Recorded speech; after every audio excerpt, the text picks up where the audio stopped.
बात करूं तो ऊपर वाले ने ऐसा कहा है, ऊपर वाले ने हमारे जिस्म के अंदर ऐसा नमूना बनाया है, ऐसा स्ट्रक्चर बनाया है ऊपर वाले ने हमारे जिस्म में कि जो बीमारियों से लड़ सके। हमारे जिस्म के अंदर ऐसे ऐसे सेल्स होते हैं जो बीमारियों से लड़ सके। उन्हें हम एक जिस्म की इम्यूनिटी कहते हैं, इम्यूनिटी ऑफ द बॉडी, जिस्म की इम्यूनिटी, किसी शरीर की इम्यूनिटी कहते हैं। लेकिन क्या होता है, बच्चों के अंदर जो है ये इम्यूनिटी बहुत कमजोर होती है।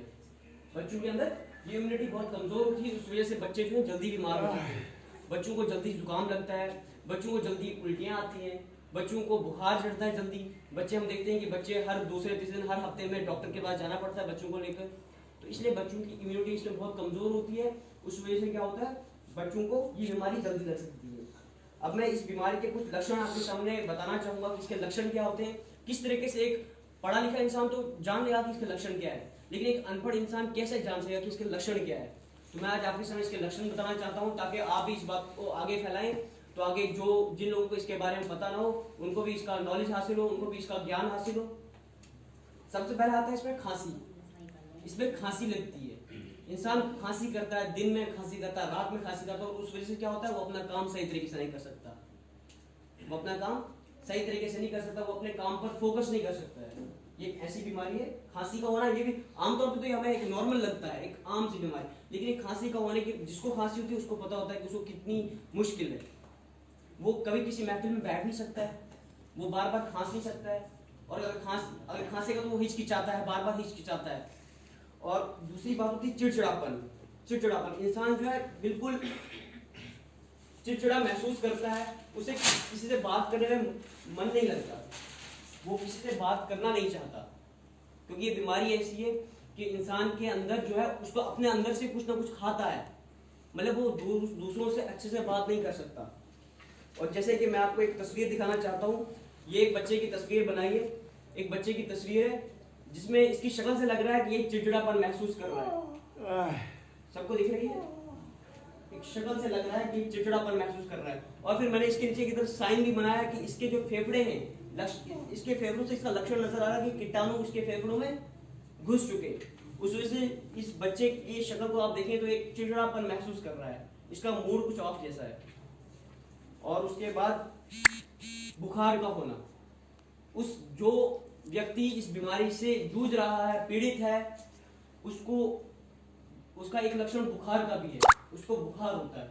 और उसका बुखार जो है दूसरे दिन 2 दिन बुखार रहता है, फिर उतर जाता है, फिर तीसरे दिन बुखार चढ़ जाता है।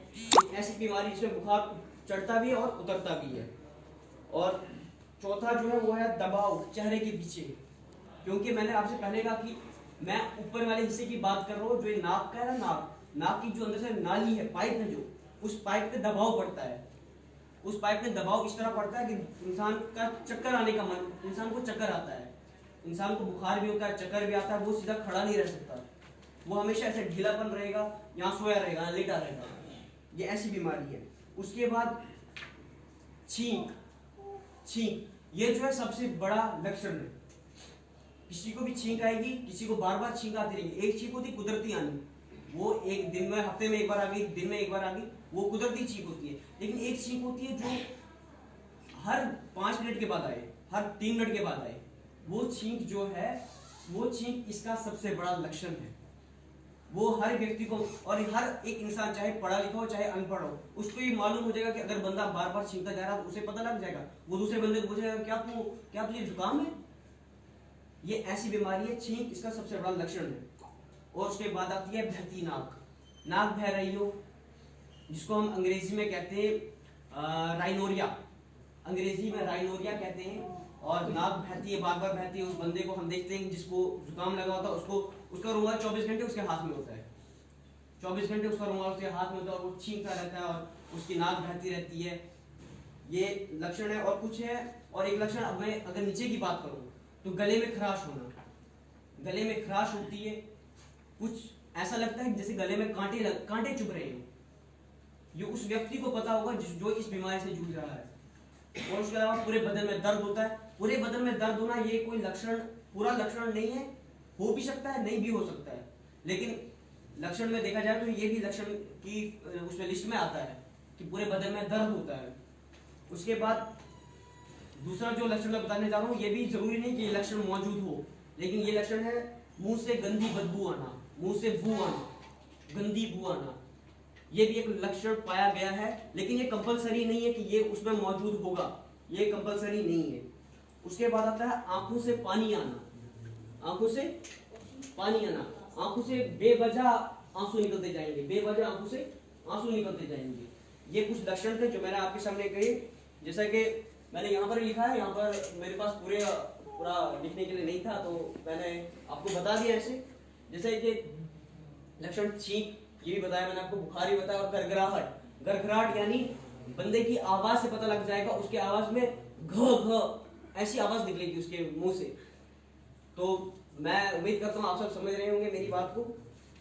और उसके बाद अगर मैं कारण की बात करूं कि क्यों फैलती है ये बीमारी, मैंने आपको पहले ही कहा कि तो प्रदूषण की वजह से। जैसे दिल्ली की बात उठाएं तो दिल्ली से हर एक इंसान वाकिफ है, हर एक व्यक्ति वाकिफ है कि दिल्ली में प्रदूषण, दिवाली में पटाखे फोड़ने की वजह से इतना प्रदूषण फैला था कि लोगों को मजबूरन मास्क पहनना पड़ा, क्योंकि उनके मुंह के अंदर उनके वो सांस तो लेनी जरूरी है, और सांस की वजह से उनके मुंह में, उनके नाक में धुआं गया, जिस धुएं ने उनके फेफड़ों में, उनके नाक की नाली में और हमारे मुंह की नाली में घर कर दिया, और उस वजह से क्या वो इंसान जो है इस बीमारी का शिकार हो गया।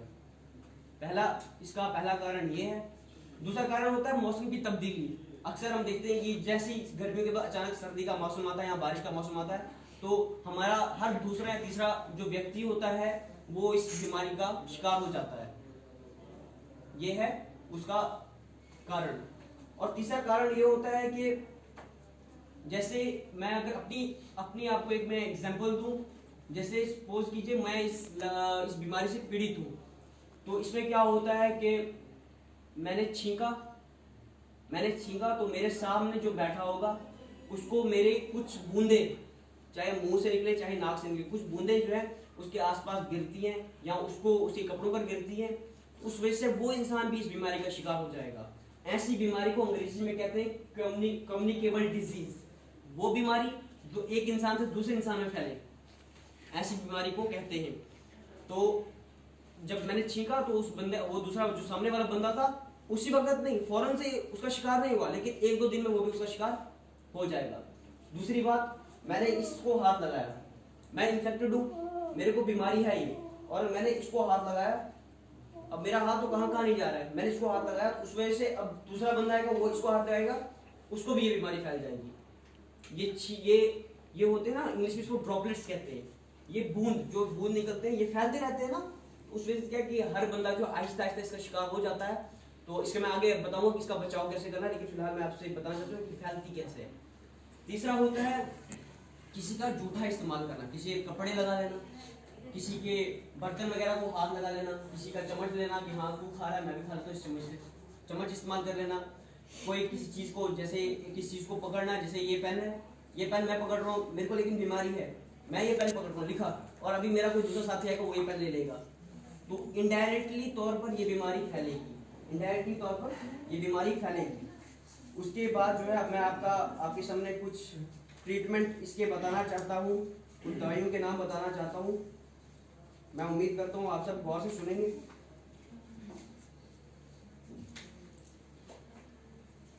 इसका जो है, अगर मैं दवाइयों के तौर पे कहूँ, मुझे दवाइयों का कुछ खास पता नहीं, लेकिन जो दवाई हर बचपन से मैं इस्तेमाल करता हूँ और बाकी लोग भी इस्तेमाल करते हैं, जो डॉक्टर हमें कहते हैं दवाइयों का कौन कौन सी दवाई इस्तेमाल करनी, उसमें आता है एक ब्रोमफेड, एक आता है ब्रोमफेड। इसमें क्या होता है, इसमें ब्रोमोफिनाइल अमाइन प्रेजेंट होता है, हाजिर होता है, मौजूद होता है। इसके अंदर एक ऐसा केमिकल है जो लड़ने में मदद करता है हमारे इन्फेक्शन को, उन कीटाणु से लड़ने में मदद करता है जो कीटाणु हमारे जिस्म के अंदर मौजूद है।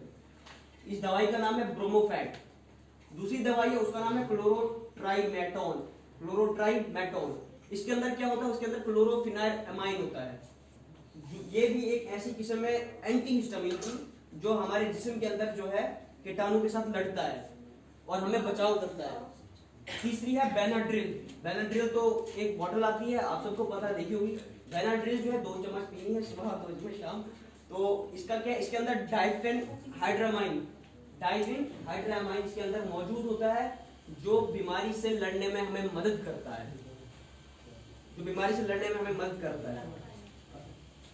और उसके अलावा मैं अगर आपको एक परहेज के तौर पे कुछ बताना चाहूँगा तो आप, मैं उम्मीद करता हूँ आप गौर से इस बात को भी सुनेंगे कि इलाज खुद से कैसे बचना है, खुद से कैसे इलाज करना है।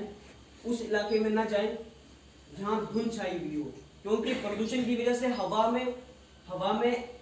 के अंदर जो कीटाणु, जो पार्टिकल्स, जो छोटे छोटे मौजूद होते हैं, वो बारिश और जैसे आज धुंध का मौसम है, धुंध छाई हुई होती है, रात सुबह जब उठते हैं तो धुंध देखते हैं, तो उस धुंध में वो मौजूद होती है।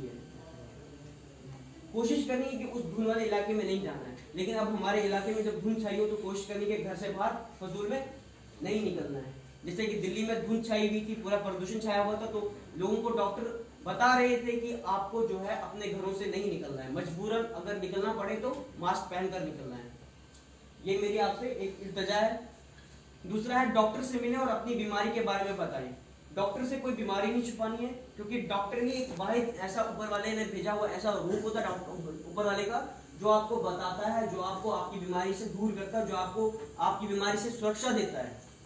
इसलिए डॉक्टर से बीमारी नहीं छुपानी और डॉक्टर से मिलने की कोशिश करनी है। और तीसरा जो है ठंडा पानी, बर्फ, आइसक्रीम वगैरह जैसी चीजों का सेवन नहीं करना, उपयोग नहीं करना है। अगर आप इन चीजों का इस्तेमाल करेंगे, अगर आप इन चीजों का उपयोग करेंगे तो आप इस बीमारी की गहराई तक चले जाते रहेंगे। ठीक है। और उसके अलावा मैंने कुछ देसी इलाज भी लाया है। जैसे कि कुछ लोग जो होते हैं वो शहर में वक्त पर डॉक्टर के पास नहीं पहुंच सकते, या अगर पहुंच भी गए तो डॉक्टर मौजूद नहीं होता है कभी कभी। तो एक घर का इलाज है, वो इलाज ये है कि हमारी कश्मीरी में इसको लहसुन ही कहते हैं या थोम कहते हैं, और आप यहाँ शायद लहसुन कहते हैं। तो लहसुन जो है ये इस बीमारी से बचने का एक जरिया है। ऊपर वाले ने हर एक चीज में कुछ ना कुछ फायदा रखा है। लहसुन एक फायदेमंद चीज है।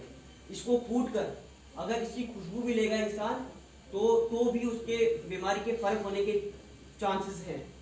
और इसको कूटने के बाद अगर इसका रस पिएगा, जो रस निकलता है उसके अंदर से पानी निकलता है, अगर वो पानी पिएगा उससे भी इस बीमारी से बचने का चांस है।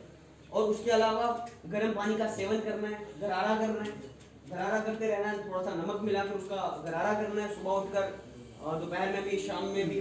और उसके अलावा नींबू पानी पीना, नींबू पानी या नींबू चाय पीनी है, लेमन टी जिसको अंग्रेजी में लेमन टी कहते हैं, वो नींबू चाय पीनी है आपने। यानी आपकी जो मीठी चाय है उसमें नींबू मिक्स करके पीना है। या आपके पास में कहवा चलता है, हम उसमें नींबू निचोड़ देते हैं। ये एक देसी इलाज है। आपको शायद ये कुछ अजीब सा फील हो रहा होगा, अजीब सा महसूस हो रहा होगा, लेकिन ये एक देसी इलाज है। तो इसके बारे में मैंने पढ़ा था थोड़ा सा, तो मैं आपको यही बता रहा हूँ। इसमें नींबू निचोड़े कर आप चाय में, अब हमारे वहाँ कहवा चाय चलती है तो मैं उसकी बात कर रहा हूँ, और उस चाय में उसमें हम नींबू मिक्स करेंगे, नींबू निचोड़ेंगे, तो वो हम अगर पियेंगे तो ऊपर वाले से उम्मीद है कि हम उससे ठीक हो जाएंगे। और उसके अलावा मैं कुछ ज़्यादा नहीं कहना चाहता, लेकिन मैं उम्मीद कर रहा हूँ कि आप सबको किसी को कुछ पूछना है तो वो पूछ सकता है, और किसी को अगर